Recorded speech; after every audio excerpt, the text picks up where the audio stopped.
How many times have you almost died? Maybe once. It's not a competition, but I can think of right now in this very second 4 times when I should be dead. I started therapy when I was 13, but I didn't really start healing until I was in my 40s. Healing is expensive. And also, therapy is not healing. Right? Come on. All through the abuse that I experienced and the trauma that I experienced, I always just wanted to belong somewhere. Yeah.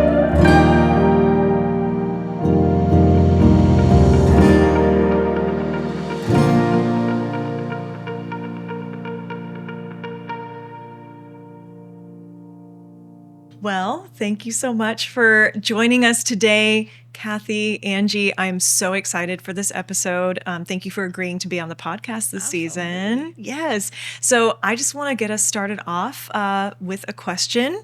Let's start off with a fun question. Okay. What's something that made you laugh this week? Today? Yeah, sure. Go for it. Today? No. Yeah, really, but the full circle moment of today and just bringing it back around and having this time and together. then to be together again. Yes. Yeah, Can you tell us, how do you know each other? Let's hear a little history, a little backstory. I met Angie in 2016. Yeah. She joined Elevate Academy, and at the time I was running Elevate Academy at Rebecca Bender Initiative, and just came into the course all in, and I want all the things, and just her light and her love for the other people. Like, she was, even in that class, she was almost like the second mentor in the class, and ended up graduating from the course, becoming a mentor at Elevate Academy, and just we've known each other since then. She's just awesome. Amazing. Awesome. Yeah, Kathy was the second survivor that I'd ever met. Wow. I didn't realize until like 15 years out, and I just started searching for answers. And when Jessa led me to Kathy and started my journey. Oh, I didn't realize that, Jessa. Yeah, we did a hiking thing together. That's right. I remember now. And she led me to you guys. Because, we all hike the Tetons. Yes. Yeah, of course. Yes. Yeah. Jessa had graduated, I think, the year before Okay. in Elevate. And so But I think that's a similar story to a lot of the survivors who come through. I don't know anymore because I've been out of Elevate for 4 years. But it seemed a pattern that when they joined Elevate, a lot of times we were the first survivors they had met, which is one of the beautiful things, not just about Elevate Academy, but about Shared Hope, how Nancy has always, from the very first Shared Hope, she opened her room so we'd have a place to just get to know each other, because these 18 survivors had showed up. Well, not showed up, like, we're going to break in the door. But they had been invited, but they didn't actually know each other. Right. And for a lot of us, we hadn't ever, that was the first time I met another survivor. It was in 2012. Amazing. And on that, because this whole season, we're really trying to focus on long-term restoration, healing, and with that comes community, friendship. Can you maybe both talk to the importance of survivors connecting to one another and creating that very unique and needed community? Yeah. I think what sparked a hunger in me to search for community, I grew up in foster care, and all through the abuse that I experienced and the trauma that I experienced, I always just wanted to belong somewhere. Yeah. I wanted, and I love my family of origin, and I wanted to be with them and please them. But when a kid is abused when they're young, they don't stop loving the people that abuse them. They stop loving themselves. And so searching for that community, and then finally feeling like, after finding so many false communities, finding like Shared Hope and Kathy and other survivors that I've come to know, it's just been like all the pieces fit to the puzzle. There was no words that needed to be said. Yeah. There's, back in Elevate, I still use this analogy. I think we've all seen movies or we know in real life, like 2 World War veterans. They didn't necessarily serve in the same company or even on the same, field. Right. But then they meet each other 40 years later, and there's this kinship, and there's this knowing, and there's this bond. It's the same way. Wow. And so and it does remove this other, it's not like you can't be friends with people who haven't been trafficked. That's insane. Right. But there's this whole thing that comes with it too of, I don't have to try to explain to you why I feel how I'm feeling. And one of the things I love most about the survivor community is that, everybody, we're all always at a different point in our journey, because everybody didn't exit on the same day and then start healing the same day. And it is a lifelong journey, and it's full of mountaintops, but it's full of deep valleys. And those valleys are really hard. And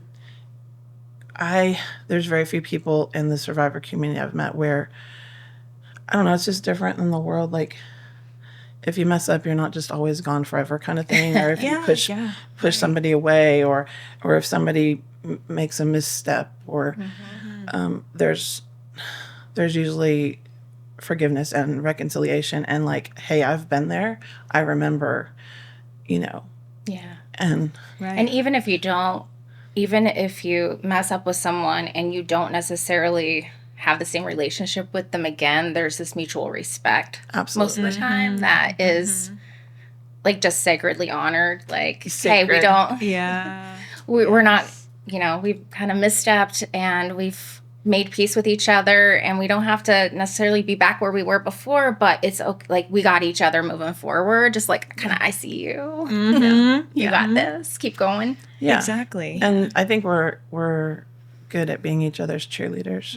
Yeah. That's what I've seen in the survivor movement. Absolutely. Yeah. What I think is beautiful too is some of us have access to healing in ways and privileges that others don't. And my heart has been like, if I can, because it's expensive to have went through trauma. Yeah. It's expensive to heal. And my heart now, and my passion now, is to, like, when I get healing, I wanna just bubble that out to other people. And I feel like yeah, and I feel like that's an echo and a ripple from Kathy. Like, if I reflect on it and look back, that's kind of bubbled down in. Yes. That's sweet. And Pass it on. Exactly. That's beautiful. A podcast. That is a podcast title. Healing is expensive. Oh, I'm saying. Yes. I mean, that's a jewel. 100%. We should do that together. 100%. You guys have this on tape. So. Okay. Yes, we love it. Remind us. It is expensive, and like all the ways. It's expensive emotionally. It's expensive. It's expensive in your life. It's expensive financially. It's expensive relationally. Yes. Healing is. Yeah. Ooh. What do you both wish the world in general would understand better about that healing process, that long-term healing and restoration? People who aren't survivors, right, that are still working in the field, and they don't fully understand about what it takes to have that long-term restoration. Yeah, I think I want people to know that to treat survivors like they would treat themselves, like what would they want for themselves. Yes. That's just what we want. We want, what do you want for yourself? If you were having a hard time, if you were working through some really difficult things, like, or what would you want for your children or somebody that you loved? Like, I feel like it's important, because when I was in foster care, it was like when I got tossed around to different placements, I think they felt like, okay, you're out of the situation, you should be good. And it's just beginning. Yes. And people don't understand that when a survivor exits, like, that's just the beginning. But they kind of total it up to what got them there. They might think that's the tallied finish line when it's the starting line to a whole new season. Yeah. I think what I would want them to know is, that was the question, right? Yeah, that the world, what we want them to understand. One thing that I would love that would change is, as soon as, and this is pretty much across the board, when any entity, whether it's law enforcement or whoever, recovers a child or an individual from trafficking, it's so predominant to be like, especially I've been serving minors the last 3 years, which is new for me, not dealing with children, but I always served adult survivors. Right. And it's been amazing and all the things. But with us, as adults, you have this choice of when you start therapy. With minors, it's like they want to recover them, put them in a placement, and make them start therapy. And the thing is, not to be weird, but the truth is, I think as soon as someone is recovered and they're actually exited, what they need, above all else, in my humble opinion, is to be able to eat, sleep, and poop just like a baby for like 4 to 5 months. Right. Because your system has been on overdrive and survival for so long. Even if, let's say you were trafficked for a year, normally your abuse started way earlier before trafficking. Absolutely. And so your survival brain has been on. And your adrenal system is shot. Yeah. And you just need to recover. But instead it's like, oh, come on, we need to get you in 2 groups a week plus 3 therapy sessions. And you're in a lockdown facility because you might run. And there's always like all of these things. And I know right now we might not have better, but we can make better. We can make better. And we need to. Yes. Because we're harming the children that we signed up to help. Yes. And that's not okay. And we're not doing that much better with adults. But at least with it, something about turning 18, all of a sudden you get choice. Right. Yeah. I don't want to start therapy. Oh, okay. Okay. When you're ready. But you really need to be at a safe place in your life, not in the moment. Safe meaning you feel like, okay, everything is woosah. Yeah. Before you start unpacking the trauma, your brain will do it automatically. Right. As soon as you feel safe, your brain will just start unpacking it yourself. We don't have to force people to heal. Right. And also, therapy is not healing. Right. No. Come on. Yes. Yeah. Can you go on that? So why is therapy not healing? What is healing then, rather than therapy right away? I mean, healing is completely holistic. Yeah. I think a lot of things don't even address the body. And through Elevate, I resigned from RBI in June of 21, and that was after 7 years. And I kept pretty decent data, not like with names. I mean, the names were attached, but they weren't out there, right? But just for me to go, okay, how many people came from this type of a background or this type, or how many had, because they would share, and like, how many people have, I am hard pressed to think of a student or client I've had over the years who doesn't have an autoimmune disease. Yeah. Who hasn't had some type of cancer, who doesn't have PCOS or all kinds of digestive issues. Yeah. Like, everybody is so focused on, well, just stop doing that, go get a job, get some therapy, and you'll be fine. But what you have with a trafficking survivor, if you can think of every crime on the books and put that together, everybody's like, oh, I'm a survivor of this one thing, which is horrible. But then they want people who have survived this to just be like, okay, I'm good. Right. But you're usually surviving not having been barely. I can think of right now in this very second 4 times when I should be dead. Right. Yeah. How many times have you almost died? Maybe once, Yeah. It's not a competition, but I'm saying when you start adding all of the things up, it's a compilation of stuff and stuff and stuff and stuff. Absolutely. And, being trafficked is being raped nightly. Yeah. Multiple times a night. Right. And so, and I'm not saying like, oh, bring out the violins and, the Porsche. I don't mean it that way, because we're here. We survived. Right? Yes. We survived. I don't want the pity. Humor. Yes. And all of the things that come with us. But at the same time, it's like if people would understand the sheer enormity, then there would be a little bit more empathy and maybe a little bit more resources. Yes. Because if we're really honest, at the very end of the day, if this issue doesn't spark you emotionally, if it doesn't create a passion in you emotionally, that's fine. Okay, we could talk about that in another podcast. But if it doesn't, then look at it from the financial. Because if society does not provide the resources that people need to recover from this heinous crime, then we're supporting them for the rest of their life. And let's say they get out at, 27. Right. And they've been trafficked since they were 12. Guess who doesn't have an education? Guess who doesn't have job skills? Right. Guess who has never filled out a job resume? Right. Or any of those things, doesn't have computer classes. They're going to need food stamps, WIC, housing, Medicare, Medicaid. You want to do that so survivors tend to die 10 to 20 years earlier than everybody else. Grim. So 27 to 62, add up that cost. What's cheaper? Give us the resources we need to heal. Yes. Which is what I love about what we're doing here at Shared Hope. Like as we learn and as we come together and as we know more about how complex trauma is stored in our bodies, then we're able to go, oh, okay, I got that wrong. Let's reset. Let's keep going. Let's try it a different way. Yeah. Let's look at it from a different angle. Yes. Because I started therapy when I was 13. I think the first time I ever saw a therapist, but I didn't really start healing until I was in my 40s. Wow. Yeah. Yeah. And by then I'd seen dozens of therapists that were like, I don't know what to do with you. Right.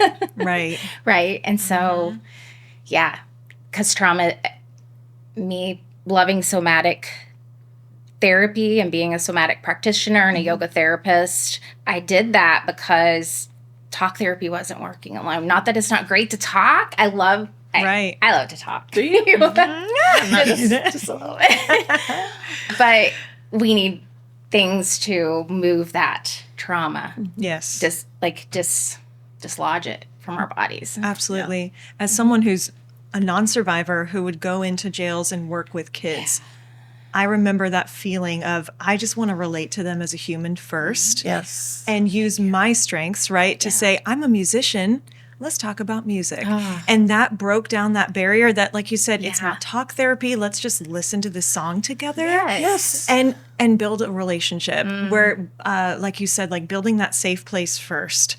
Basic human needs first, instead of, I have to fill out all this paperwork for you. I got to get it to my supervisor, and I need data for a success story. Yep. Okay, you graduated the program. And I think for people who are non-survivors that are working in this space, understanding that sometimes just take a step back, do some sort of non-traditional therapy to just start, and start the rapport building process. And that can be like art or walking out in nature. Nature has been one of the biggest parts of my healing, backpacking and just being out and, resetting the brain. Because when you're out there, when I do backpacking trips, when you're out there 3 to 4 days, your brain automatically resets when you're away from the computer, when you're away from the stress.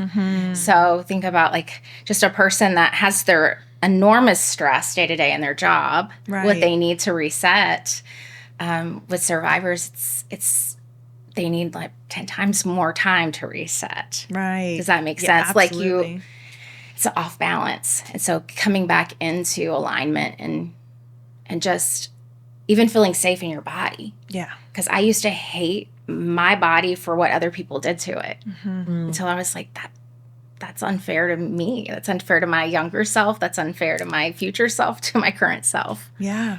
And that leads me to, this is a great question we've kind of been bringing up too, is what have you reclaimed, in your life through that healing process that was taken from you? Because I also love how this season we're saying, let's go beyond the story. Let's go beyond something that happened to you decades ago. But what have you reclaimed now? Let's go into the thriving. Exactly. Let's get down in there. Yes.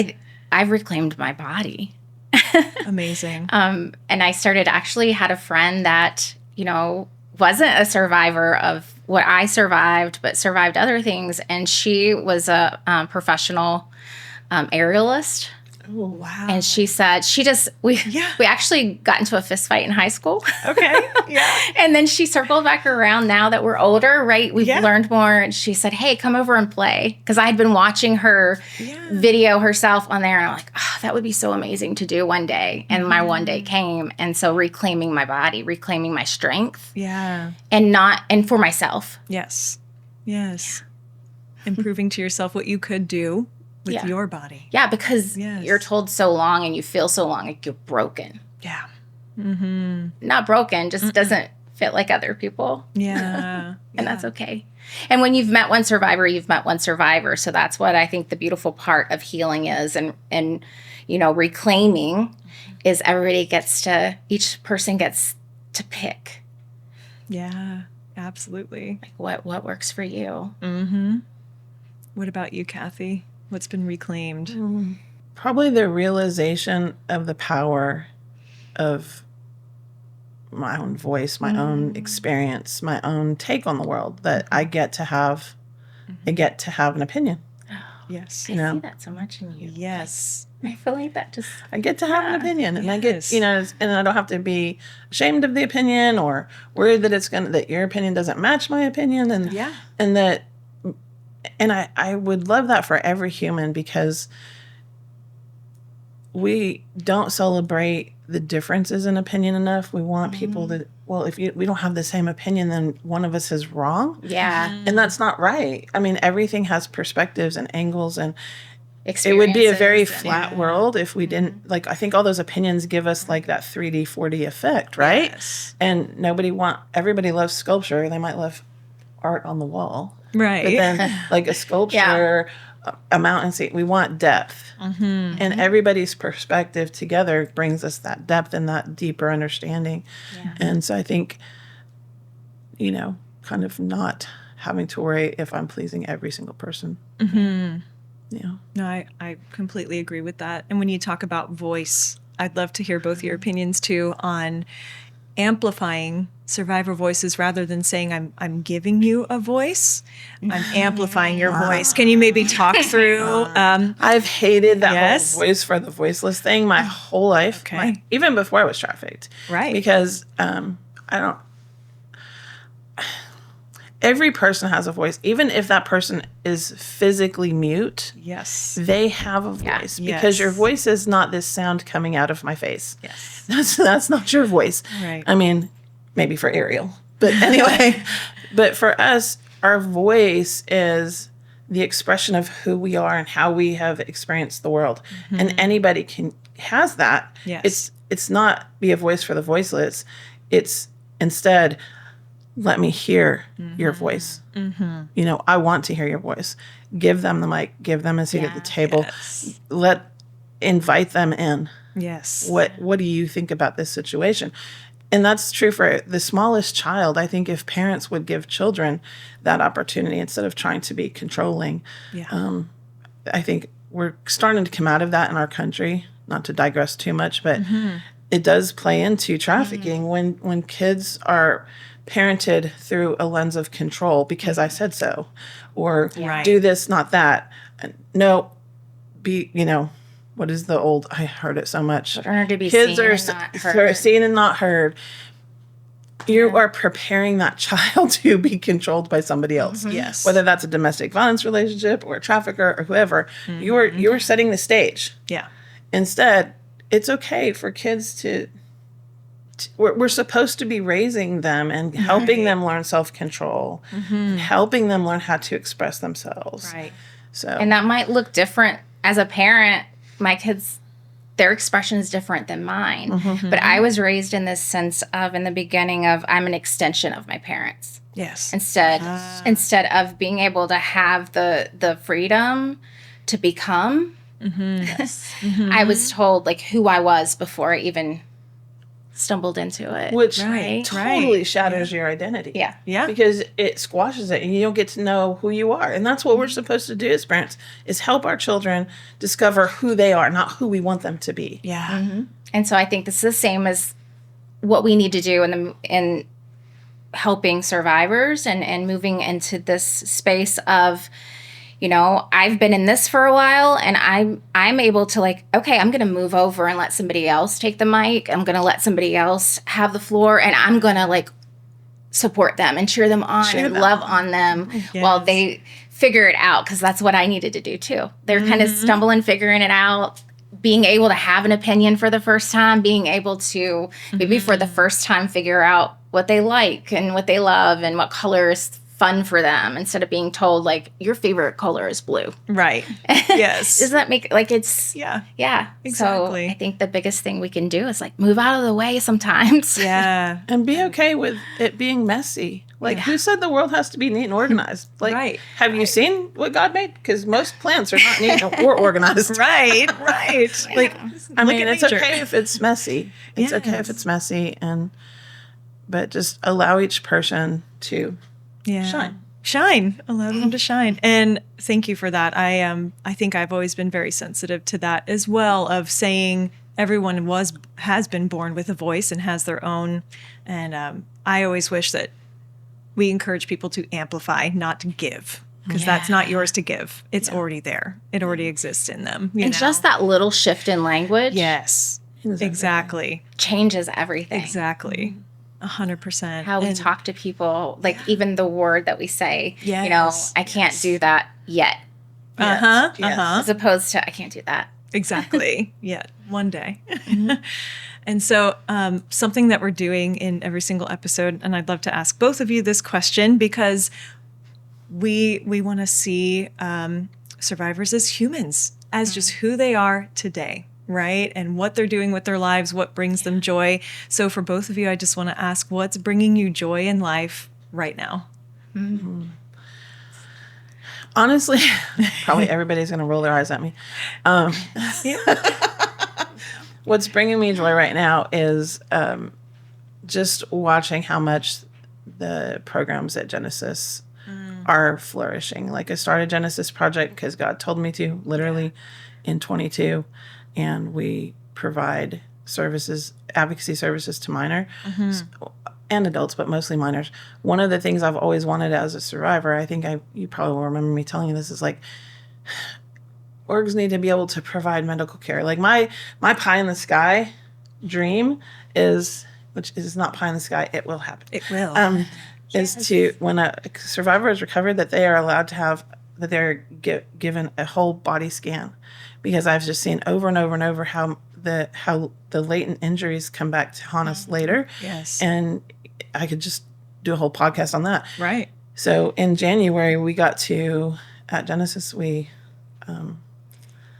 started a healthcare arm. It's called Reclaim, and we're being able to provide mobile medical care to survivors. Wow. And it just makes me so happy. Because that's one of the things that they neglect. We neglect it. Like not going to the doctor, being afraid because doctors they're not prepared. Right. That's why I love, there was a workshop I was sitting in yesterday that was in California that they're like have a medical, you know, through Dignity Health and through other and when I heard what doctors were doing, it just was so exciting. You're like, here we go, finally. Yes. So I feel like what brings me joy is seeing all of this happen for people and being able to gather people onto the table, like that are different, that come from different backgrounds, and just see them flourish and listen, lean in and listen, and you know, have a chance to see my kids grow and you know, create and pave a future for them. That wasn't what was able to be happening for me. It's such a gift when I feel like it is a gift to children when they can see that their parent has gone through really hard things, but they're getting to watch them reclaim that. And to reclaim their life and decide who they are now and heal. And it's such a gift to children to be able to see that strength in their parents, because it requires a lot of strength to be a healed survivor. Am I wrong? And I think sometimes the shame keeps people stuck. And I like seeing people come out of that and going like, I always tell people, never be ashamed of what you did to survive. It got you here. And now that you're here, like anything is possible. Like as we move, not in this, you know, unattainable way, but as we move forward, we're going to meet right here together, because I'm not up here just because I've been out a little longer. We're going to meet together, and we're going to walk together, and we're going to do this thing together. Well, you both are absolutely incredible. I feel so honored that I got to sit across the table from both of you. Yeah, Kathy, Angie, thank you so much for being on the podcast, for being such champions for Shared Hope as well, and what we're trying to do in this community with survivors. And it sounds like from this episode, you all need to start your own podcast. And like, I'm looking forward to that. Maybe down the road. I mean, Kathy was like, wait, we got to start a podcast for that. That's actually been my heart. Like lately is Wound Wisdoms and putting people at the table and saying, hey, what are you thriving? What's the song that your heart's writing? Yes. So, that's awesome. Well, maybe this is the birthplace. Real, raw, and unashamed. Yeah. So we're going to start. Unashamed. Yep. Yes. Sounds like me, doesn't it? Love it. Well, thank you both. Thank you for having us. We love Shared Hope. I know. Yeah. So much. Yeah. Thank you for listening to Shared Hope International's Invading the Darkness podcast.